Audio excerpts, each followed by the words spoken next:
Allora, rieccoci qui, abbiamo un'altra decina di minuti per cercare di capire questo fenomeno così variegato, come ci diceva Patrizia Zantedeschi del Centro Veneto Progetti Donna, della violenza sulle donne. E abbiamo capito che è difficile da capire, è difficile da decifrare. E dicevamo prima della pubblicità che ci sono anche donne anziane addirittura che arrivano, quindi alla fine di un percorso probabilmente fatto al 90% di violenze, perché immagino che una donna che sta per 30, 40, 50 anni con un uomo di questo tipo e riescono a dire basta, perché entrano probabilmente in un meccanismo Basta. No. Il fatto di decidere di parlare con qualcuno di quello che succede in casa non è automaticamente il segnale che davvero si riesce a spezzare questa catena. A spezzare questa catena. Il percorso, nel momento in cui, da quando una donna decide di parlare in poi, il percorso è ancora molto, molto lungo. A volte non c'è una soluzione positiva a queste situazioni, ma per tantissimi motivi, che sono di fragilità personali, ma sono anche spesso, soprattutto, di difficoltà concrete. La casa, il lavoro, cioè proprio oggettive, insomma, economiche, la rete così intorno che non aiuta, i figli grandi che sono scappati magari da una situazione, che dopo anni e anni vissuti dentro una famiglia dove c'era violenza, dove si respirava quest'aria pesante, questa tragedia, non riescono ad affrontare il momento in cui una madre chiede aiuto. Questo purtroppo perché c'è anche poi il senso di colpa, no? Cioè nel senso probabilmente un po' vissuto magari da queste madri e per come hanno fatto probabilmente vivere anche questi figli, no? Sono situazioni tutte tragiche e basta poco, credo, ad ognuno di noi per rendersi conto, basta pensare che cosa può significare.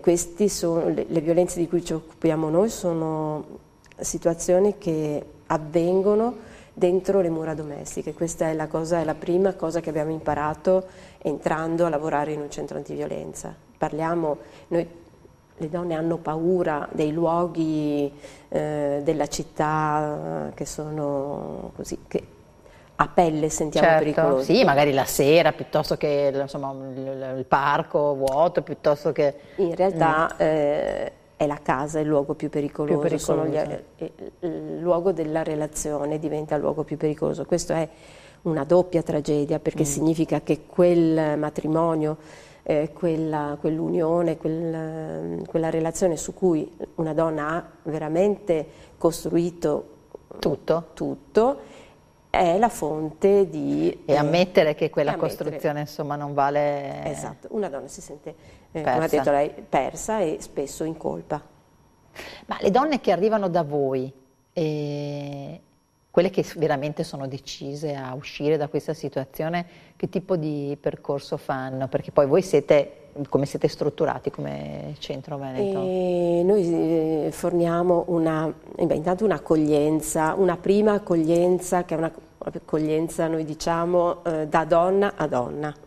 Perché poi si tratta di una vera e propria fuga, no? Sì. Quasi da casa, per cui però ovviamente se tu fuggi da una situazione, magari anche tu da sola, ma tanto più magari se hai dei figli, allora, hai bisogno di un posto dove andare. Generalmente una donna chiede aiuto, decide dopo tanti anni, decide di chiedere aiuto, può chiedere aiuto direttamente al centro attraverso il numero verde, il sito, il telefono, oppure attraverso un'amica, un parente, il medico, al pronto soccorso, va dai carabinieri. Ecco, questi sono i punti a cui le donne arrivano nel momento in cui decidono che, vogliono mettere un punto.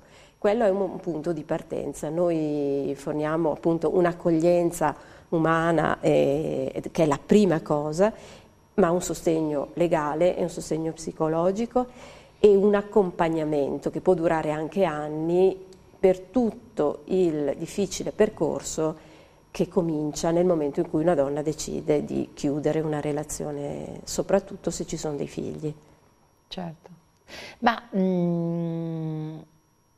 avete dovuto anche, diciamo, vivere situazioni di fallimento, a parte voglio dire le situazioni di fallimento in cui la donna torna magari nel posto in cui, ma situazioni anche tragiche, cioè non so se mi spiego, quelle che poi noi raccontiamo purtroppo. Sì. E sono tutte tragiche, perché certo. l'ascolto di queste storie è un ascolto molto duro e difficile. Sono donne che arrivano e portano un pezzo di storia che non vorrebbero mai raccontare a nessuno, neanche a se stesse. Quindi sono donne che arrivano con dei certificati medici pesantissimi, con giorni di prognosi lunghissimi. Queste sono le violenze che arrivano al centro. Dicevo,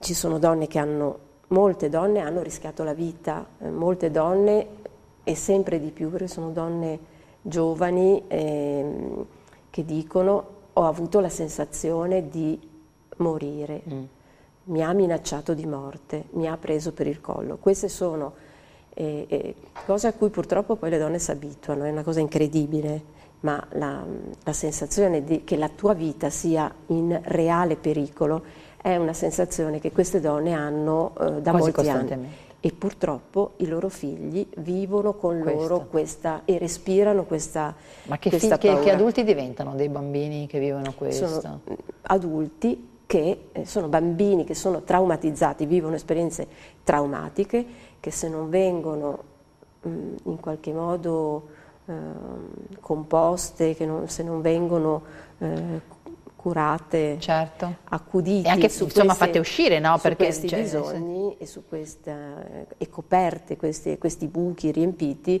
sono adulti che sicuramente faranno fatica tutta la vita, ecco, con varie, però di sicuro la fatica di ricomporre la vita che veramente ha subito dei traumi.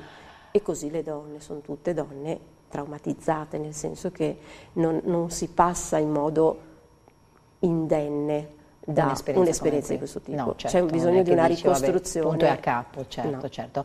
Allora, noi abbiamo davvero poco tempo, abbiamo chiacchierato già un bel po', questo ci fa capire quanto c'è da parlare, no? Non solo in questo momento, anche se è importante naturalmente che ci sia una giornata come questa. Io mi chiedevo, appunto, perché le persone che lavorano con queste donne, a parte la parte empatica che ti carica, immagino, anche di queste storie così pesanti, ma comunque correte dei rischi anche voi, perché se si parla di violenza, se questi uomini sono violenti, immagino che cerchino di riottenere l'oggetto che traduce poi la loro violenza, no? La loro malattia. Che sicuramente chi corre dei rischi in primo luogo sono le donne e i figli che vivono in queste relazioni.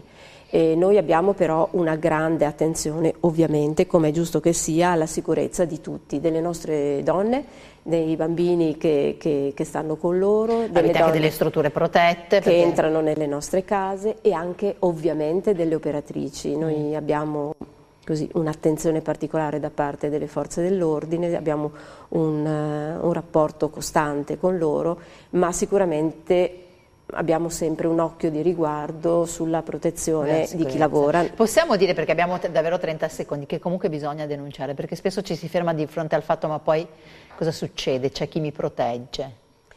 Sì, prima di questo, prima di pensare alla denuncia, bisogna dire alle donne che devono chiedere aiuto.